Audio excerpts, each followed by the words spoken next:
ఆచార్య NG agriculture university construction building. ఒకసారి ఈ video చూడండి, పక్కనే వీడియో. ఇది జగన్మోహన్ రెడ్డి గారి హయాంలో పూర్తి చేసినటువంటి బిల్డింగ్ ఇది ఎప్పుడు శంకుస్థాపన చేశారో తెలుసా? రాష్ట్ర విభజన జరిగిన తరువాత కేంద్ర ప్రభుత్వ నిధులతో కూటమి ప్రభుత్వం, ఆనాడు కూడా కూటమి ప్రభుత్వమే శంకుస్థాపన చేసినటువంటి బిల్డింగ్ ఇది.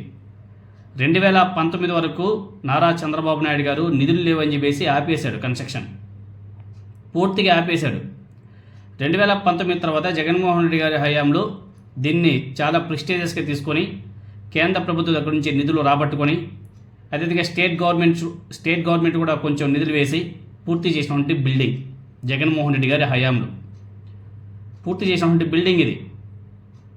ఇదే చెప్పేది, వైఎస్ఆర్సీపీ వాళ్ళు చేసిన అభివృద్ధిని ఎక్కడ కానీ చెప్పుకోలేకపోవడం వల్లే వైఎస్ఆర్ కాంగ్రెస్ పార్టీ ఓడిపోయింది. ఎంత అద్భుతంగా కట్టాడు చూడండి జగన్మోహన్ రెడ్డి గారు. ఇప్పుడు ఈ కట్టిన బిల్డింగ్ని, పూర్తయిన బిల్డింగ్ని ఇప్పుడు కూటమి ప్రభుత్వం మళ్ళీ వాళ్ళ ఖాతాలో వేసేసుకోవడానికి కూడా ట్రై చేసేదేముంది. ఆల్రెడీ వాళ్ళ సోషల్ మీడియాలో కట్టేసామని చెప్పేసి అప్పుడే ఈ వీడియోస్ అన్నీ కూడా పబ్లిష్ చేసుకుంటున్నారు.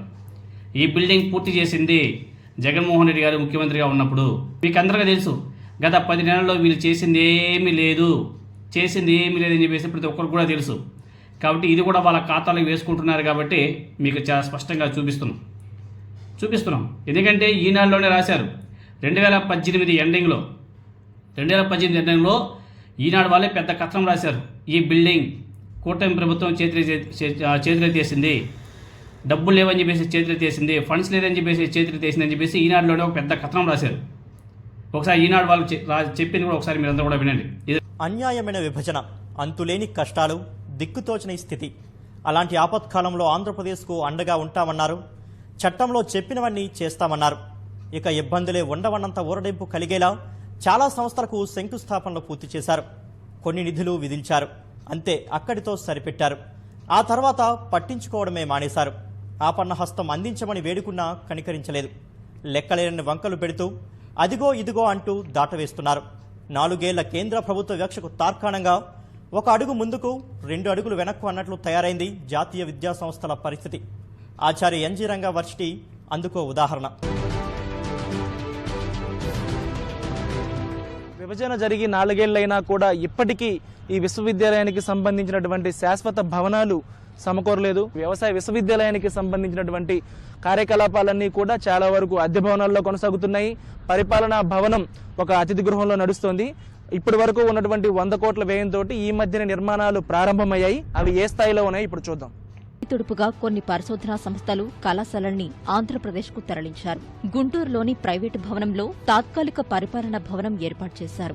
లాంఫామ్ స్థలంతో పాటు పక్కనే పశువైద్య విద్యాలయం భూమిని కలిపితే 500 ఎకరాలు అందుబాటులో ఉన్నందున అక్కడే జాతీయ స్థాయి వ్యవసాయ విశ్వవిద్యాలయ ఏర్పాటుకు ప్రతిపాదించారు. అలా కుదరదన్న కేంద్రం రాష్ట్ర స్థాయి వర్సిటీకి నిధులిస్తామని హామీ ఇచ్చింది.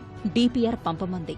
వెనువంటనే 1591 కోట్లకు ప్రతిపాదనలు పంపాయి వర్సిటీ వర్గాలు. అయితే ఈ డీపీఆర్పై కేంద్రం ఎలాంటి భరోసా ఇవ్వలేదు.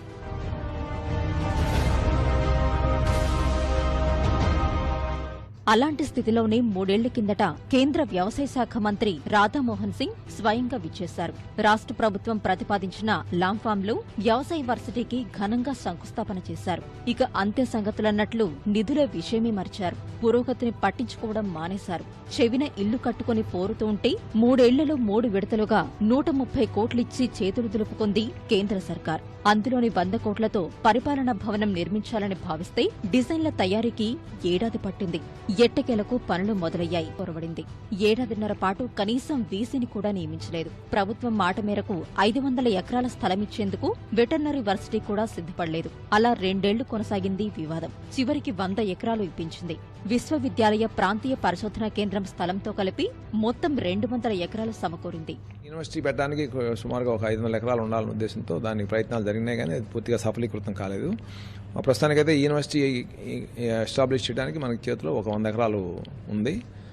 ఆ 2015 నుంచి రెగ్యులర్ వైస్ ఛాన్సలర్ లేకపోవడం కారణం వల్ల కానివ్వండి, లేకపోతే మిగతా ఇబ్బందుల వల్ల అది వర్క్ మొదలు కాలేదు. తర్వాత 2017లో నేను చేరిన తర్వాత జూన్ నుంచి దీని మీద దృష్టి పెట్టి ఈ ఆర్కిటెక్చర్ ప్లాన్స్ అప్రూవల్స్ తీసుకోవడం జరిగింది. ఈ నెల 4వ తారీఖు భూమి పూజ చేసాం. 15 నెలల్లో మనకి ఈ G+8 అంటే సుమారుగా 9 అంతస్తుల అడ్మినిస్ట్రేటివ్ బిల్డింగు సుమారుగా 3 లక్షల చదరపు అడుగుల్లో వచ్చేదానికి అవకాశాలు ఉన్నాయి. మొత్తం నిధులపై ఎటూ తేల్చని కేంద్రం ముందు ఇచ్చిన డబ్బులపై యూసీలు ఇవ్వమంటోంది. ఇలాంటి పరిస్థితుల్లో పునాదులు పడడానికే 3 ఏళ్లు పడితే అన్ని వసతులు సమకూరాలంటే ఇంకెంతకాలం పడుతుందో. ఇక్కడ పరిపాలనా భవనం పనులు ప్రారంభం కావడానికి 3 ఏళ్లు పట్టింది, పూర్తి కావడానికి మరో 2 ఏళ్లు పట్టే అవకాశం ఉంది. ఇది పూర్తయిన తర్వాత పరిశోధనాశాలలకు నిధులు విడుదల కేటాయిస్తే అవి ఎప్పటికీ పూర్తవుతాయి అనేటువంటి సందేహాలు వ్యక్తమవుతున్నాయి. డిపిఆర్ లో పొందుపరిచినటువంటి వ్యవసాయ విశ్వవిద్యాలయం, డిపిఆర్ లో పొందుపరిచినటువంటి భవనాలకు సంబంధించినటువంటి నిధులు కూడా విడుదల చేయాల్సిన అవసరం ఉంది. ఈ విషయంలో కేంద్ర ప్రభుత్వం స్పష్టత ఇవ్వాలని రాష్ట్ర ప్రభుత్వం కోరుతూ ఉంది. G+9 విధానంలో 2 టవర్లు యు ఆకారంలో ఉండేలా భవనాన్ని నిర్మించేందుకు 2018 అక్టోబర్ 15న పనులు ప్రారంభించారు. ఎలక్షన్కి ముందు ఈ పనులు కూడా ప్రారంభించారు. ఎలక్షన్ ముందు 2018 జస్ట్ 2019 ఎలక్షన్, దానికి ముందు నారా చంద్రబాబు నాయుడు గారు అప్పుడే కదా అన్నిటికీ కొబ్బరికాయలు కొట్టింది. కుప్పంలో ఎయిర్పోర్ట్కి కానీ, అదేవిధంగా ఈ NG రంగా అగ్రికల్చర్ యూనివర్సిటీకి కానీ, వీటికంతా కూడా అప్పుడే ఆయన కొబ్బరికాయలు కొట్టుకుంటా వెళ్ళిపోయాడు. తర్వాత ఇప్పుడు అక్టోబర్ 15న పనులు ప్రారంభించాలని చెప్పేసి నారా చంద్రబాబు నాయుడు గారు కొబ్బరికాయ కొడితే నవంబర్ 6, 2018 నిధులు లేవని చెప్పేసి ముసలి కన్నీరు గార్చింది కూడా ఇదే కూటమి ప్రభుత్వం, ఇదే చంద్రబాబు నాయుడు గారు. 2019లో జగన్మోహన్ రెడ్డి గారు అధికారం చేపట్టిన తర్వాత వర్క్ కూడా స్టార్ట్ అయ్యాయి. 2024 మార్చి 6వ తేదీ నాటికి ఆల్మోస్ట్ 95% వరకు పనులు కూడా పూర్తి చేసేశారు. ఇనాగ్రేట్ కూడా చేసేశారు. ఒకసారి ఆ ప్రాజెక్ట్ డీటెయిల్స్ మనం ఒకసారి తెలుసుకోవాలనుకుంటే వర్సిటీ ఏర్పాటు కోసం 516 ఎకరాల భూమిని కేటాయించింది.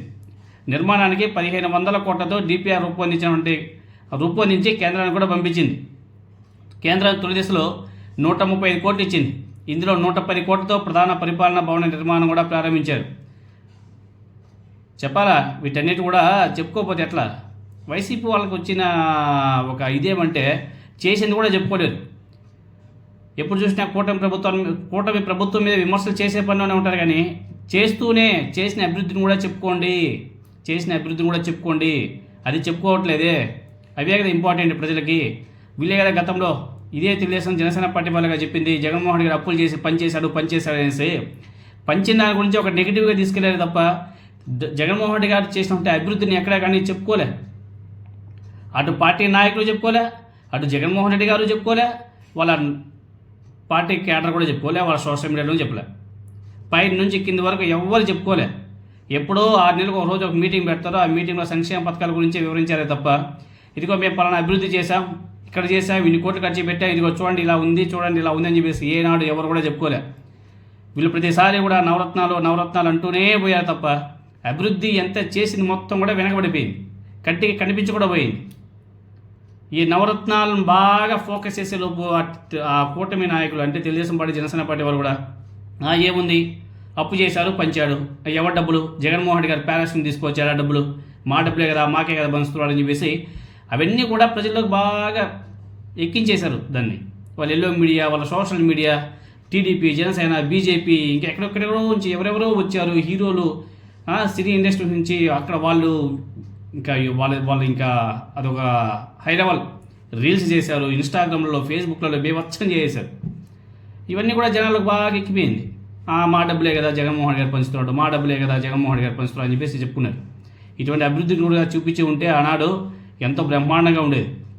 చూడండి, జగన్మోహన్ రెడ్డి గారి హయాంలో పూర్తయినటువంటి NG రంగా అగ్రికల్చర్ యూనివర్సిటీని ఇప్పుడు తెలుగుదేశం పార్టీ వాళ్ళు పూర్తి చేశారని చెప్పేసి వాళ్ళ ఖాతాలు వేసుకోవాలని ట్రై చేస్తున్నారు. అయ్యా వీటన్నిటి కూడా చెప్పుకోండి అయ్యా, ఇవి జగన్మోహన్ రెడ్డి గారి హయాంలోనే పూర్తయింది, ఆయన హయాంలోనే DPR సిద్ధం చేశారు, ఆయన హయాంలోనే డబ్బులు కూడా రాబట్టారు కేంద్ర ప్రభుత్వం నుంచి, ఆయన హయాంలోనే బిల్డింగ్ కూడా పూర్తయింది. 95% పూర్తయితే ఇప్పుడు 5% కంటిన్యూషన్. అంటే ఏదైనా ప్రాజెక్టు గవర్నమెంట్ మారిన తర్వాత ఆగిపోవు, 99% కంప్లీట్ అయిపోయింది. దాంట్లో భాగంగానే ఇప్పుడు పూర్తి అయిపోయిందని వీళ్ళ ఖాతాలు వేసుకొని వీళ్ళు ప్రారంభించడానికి కూడా సిద్ధమైపోతున్నారు. ఇవన్నీ చెప్పుకోండి, ప్రజలకు తెలియజేయండి.